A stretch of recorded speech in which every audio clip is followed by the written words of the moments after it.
मुस्लिम हिस्सेदारी की बात कर रहे तो थे मुस्लिम ना? हिस्सेदारी की बात करते हैं तो मुस्लिम हिस्सेदारी की लड़ाई हम लोग लड़ रहे हैं। कई मुस्लिम नेता सवाल पूछ रहे हैं। देखिए, ये मुस्लिम नेता वो लोग हैं जिन लोगों का किसी न किसी पार्टी से एफिलिएशन है, जो किसी पार्टी से जुड़े हुए हैं, है ना? नाच न जाएंगे अंगन टेढ़। हंडन नदी के किनारे किसी हिंदू ने नहीं, कांग्रेस के पुलिस वालों ने जाकर मुसलमानों के सीने पे गोलियां चलाई हैं। किसी हिंदू ने नहीं, बल्कि कांग्रेस के पुलिस वालों ने मुरादाबाद की ईदगाह में गोलियां चलाई हम पर। और जिस कांग्रेस में है उस कांग्रेस के बारे में, मुसलमानों को इस जगह पे आज पहुंचाया किसने? उस कांग्रेस को याद नहीं उसको? इसी विधानसभा चुनाव में आपने दरभंगा भी चुनाव लड़ा है, कई सीटों पे आप मधुबनी में भी लड़े हैं। हम्म। तो कुछ लोग आपको गौरा बराम गिना रहे हैं, जहां से वहां पे मुस्लिम कैंडिडेट थे अफजल अली खान, आपको क्यों अरे गिना रहे भाई, हो? मैं कह रहा हूं कि अगर इतनी ही फिक्र थी उसको, हम्म। तो ये लोग बात करते हैं ना, जहां हम लड़ते वहां वो नहीं लड़ते। कमरुल होदा साहब ने ये भी कहा है कि जिनको आप 2%, 4%, 6% अलग अलग करके समझ रहे हैं, दरअसल वो 82% है। आप 18% को एकजुट करने के चक्कर में 82% एकजुट हो। विधानसभा का सत्र चल रहा है, इसी बीच किशनगंज से विधायक है कमरुल होदा साहब, एमआईएम का खाता खोलने वाले, हालांकि वही है बिहार में। जब विधानसभा से निकलते हैं तो वो कहते हैं कि इसी विधानसभा में कभी 34, कभी 25 विधायक जीत करके आया करते थे, अब इसी विधानसभा में महज 11 पर सिमट गए हैं। उसके लिए असदुद्दीन ओवैसी जिम्मेदार है। दुनिया में एहसान फरामोश तो देखा है, लेकिन शायद इससे बड़ा भी कोई एहसान फरामोश हो नहीं देखा हम लोगों ने। वो असेंबली की दरो दीवार को उसने देखा एमआईएम की वजह से।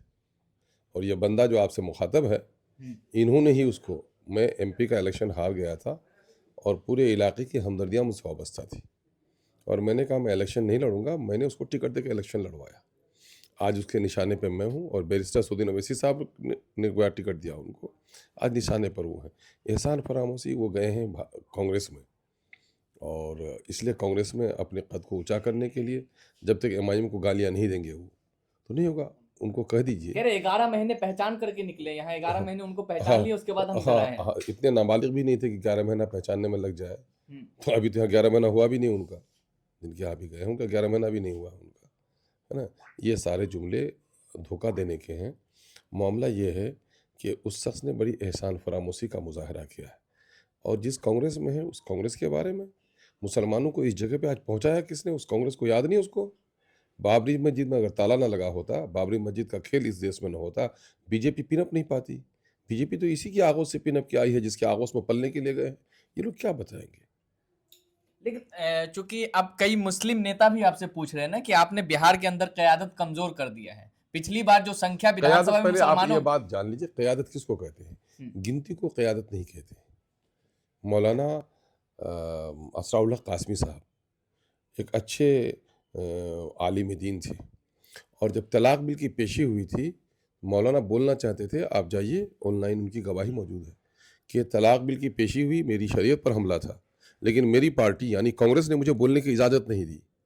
जब जहाँ जाए आदमी ज़बान पर पाबंदी, वो क़यादत नहीं, वो ग़ुलामी है।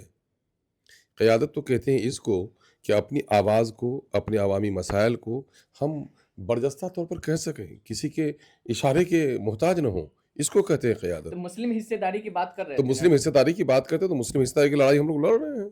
मुस्लिम हिस्सा, और ये नाक़िबत अंदेशी में आप चाहे राजद को ले लें या कांग्रेस को ले लें, मामला ये है कि हम तो सिर्फ 28 सीट पर लड़े, और इनको तो हमने छोड़ दिया 212 सीट पर, ये लड़े 215 सीट पर लड़े। तो 215 पर तो हुकूमत बनाने के लिए काफ़ी था इनके पास वक्त।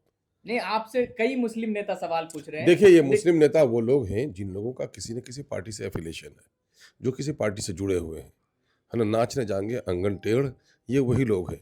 ये मुस्लिम नेता जो इतने बड़े नेता भी हैं, ये जवाब दे सकते हैं।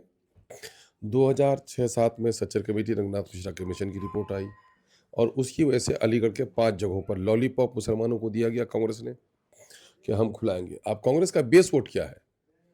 यादवों का वोट बेस वोट है लालू जी का। नीतीश कुमार जी ने अपना बेस वोट बनाया कोयरी कुर्मी को, उसके बाद आगे बढ़े। मुझे बताइए कि कांग्रेस का बेस वोट क्या? कांग्रेस का बेस वोट तो हमेशा मुसलमान रहा। इन मुसलमानों के लिए क्या किया उन्होंने? इन मुसलमानों के लिए जो बाबरी मस्जिद पर ताला लगाने के अमल से लेकर, मैं गुजरात के दंगे को कभी फरामोश नहीं कर सकता, लेकिन आपको याद है कि भागलपुर में हमारे ही सीनों पर गोभी की उगाई कांग्रेस ने। हंडन नदी के किनारे किसी हिंदू ने नहीं, कांग्रेस के पुलिस वालों ने जाकर मुसलमानों के सीने पे गोलियां चलाई हैं। किसी हिंदू ने नहीं, बल्कि कांग्रेस के पुलिस वालों ने मुरादाबाद की ईदगाह में गोलियां चलाई हम पर। ये कौन लोग हैं? ये इन लोगों को कोई सियासी फ़हम भी है बेचारों को? ये बेचारे अभी आए हैं और वो बेचारे साहब उनके इन लोगों के बातों पर ज़्यादा तवज्जो भी देने की ज़रूरत हम लोग महसूस नहीं करते हैं। इसी विधानसभा में पूछ रहे हैं, इसी विधानसभा चुनाव में आपने दरभंगा भी चुनाव लड़ा है, कई सीटों पे आप मधुबनी में भी लड़े हैं, हुँ। तो कुछ लोग आपको गौरा बराम गिना रहे हैं, जहां से वहां पे मुस्लिम कैंडिडेट थे अफजल अली खान, आपको क्यों अरे गिना रहे भाई हैं? मैं कह रहा हूँ कि अगर इतनी ही फ़िक्र थी उसको, हम्म, तो ये लोग बात करते हैं ना, जहाँ हम लड़ते वहाँ वो नहीं लड़ते, जहाँ वो लड़ते हम नहीं लड़ते। हिमाकत तो इनकी न थी।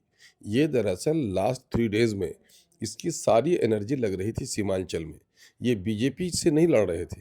ये एमआईएम को दफनाने की पूरी लड़ाई लड़ रहे थे। हम तो गए थे मुफ़ाहमत करने के लिए इनसे कि 6 सीट हमको दे दो। हमको आप देना भी नहीं चाहते हैं, तो मुस्लिम क़यादत का गला तो वो घोट रहे हैं ना कि हमको जगह नहीं देना चाह रहे हैं। जिनके पास 2% 3% है उनको आप डिक्लेयर कर रहे हैं डिप्टी चीफ मिनिस्टर बनेंगे और इतनी सीट आपको देंगे, और मुसलमानों के दरमियान में कोई ताकत अगर उठ रही है तो आप उसको गला दबा रहे हैं, तो मुस्लिम क़यादत का तो आप गला घोट रहे हैं ना।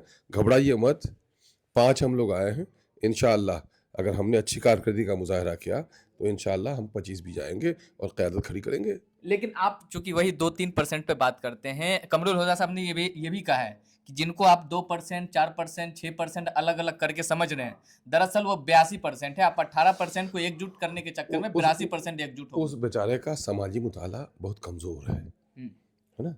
हिंदुस्तान की सियासत को समझने के लिए हिंदुस्तानी तारीख़, हिंदुस्तानी समाजी मामला, हिंदुस्तानी मजहबी जो हैसियत है लोगों की, ज़ात बिरादरी की जो तफरीक़ है, आप आज जान रहे हैं कि इस बिरादरी में जो 82% कहते हैं वो तो सिखों को कहाँ निकाल दिया। सिखों हिंदी साथ गिन लिया आप, बुद्धिस्टों के साथ हिंदू के साथ गिन लिया आप, आंकड़े आते हैं लोगों को। मामला ये है कि उसमें ज़ात बिरादरी की इतनी बड़ी तफरीक़ है, ज़ात बिरादरी मुसलमानों में भी है, लेकिन मुसलमानों के बरखिलाफ जो फासिस्ट क़ुव्वतें खड़ी हैं, वो ज़ात बिरादरी की बुनियाद पर इसके साथ दुश्मनी नहीं करती, कलमा गो होने की बुनियाद पर इस पर दुश्मनी करती है।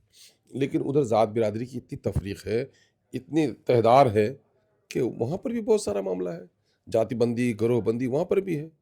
अभी तो एक मजहबी जुनून उसने छा दिया है।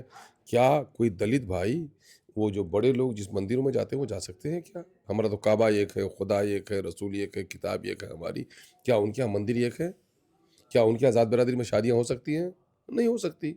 तो हमारे यहाँ हम बहैसियत मिल्लत के, पूरी दुनिया हमारे साथ जो सलूक कर रही है बहैसियत मिल्लत के, उनकी जो आइडेंटिटी है वो ज़ात पर है। हिंदुस्तानी पूरी रवायत आप पढ़ लीजिए, यहाँ ज़ात बिरादरी पर लोग बँटे हुए हैं, इसलिए सबसे दूसरी बड़ी अक्सरियत हम हैं, दूसरी बड़ी अक्सरियत मुसलमान है, इसलिए उसमें घबराने की ज़रूरत नहीं है। पूर्णिया से सांसद है पप्पू यादव जी, कह रहे थे कि आपके बारे में, अब वहां से जो जलील मस्तान अगर नहीं जीतेंगे तो फिर राजनीति छोड़ देंगे, इस्तीफा दे देंगे। ये वही लोग हैं जिन लोगों का तज़किरा आप कर रहे हैं, उन्हीं लोगों में से ये लोग हैं। अब उनसे पूछे जा कर के वो कब वो देंगे। पप्पू जी का नाम हम लोग जानते हैं, उनका असली नाम है राजेश रंजन उर्फ पप्पू यादव। तो ये अभी अपने असली नाम पर नहीं आ सके हैं, वो बचपन वाले नाम पर ही अभी सियासत कर रहे हैं। पप्पू यादव को पप्पू यादव कह रहे हैं। अब भाई तो वो बेचारा वो तो काम ही ऐसा कर रहे हैं। अगर वो बोले थे रिज़ाइन करना था, हम्म, है ना? अगर राजेश रंजन होते तो ज़रूर कर देते। चूँकि पप्पू जी हैं इसलिए खेलते हैं वो। क्या आने वाले दिनों में लोकसभा पे जाएंगे, चूंकि कह रहे हैं कि आने वाले टाइम में हो सकता है 2029 के लोकसभा चुनाव में आप अररिया, कटिहार, पूर्णिया सारे लड़ेंगे। कोशिश करेंगे हम लोग, पार्टी की जड़ें जितनी मजबूत होंगी, शाखें उतनी फैलेंगी हमारी। मेरा संगठन जितना मजबूत होगा, इलेक्शन उतनी जगहों से हम लड़ेंगे। बहुत बहुत शुक्रिया।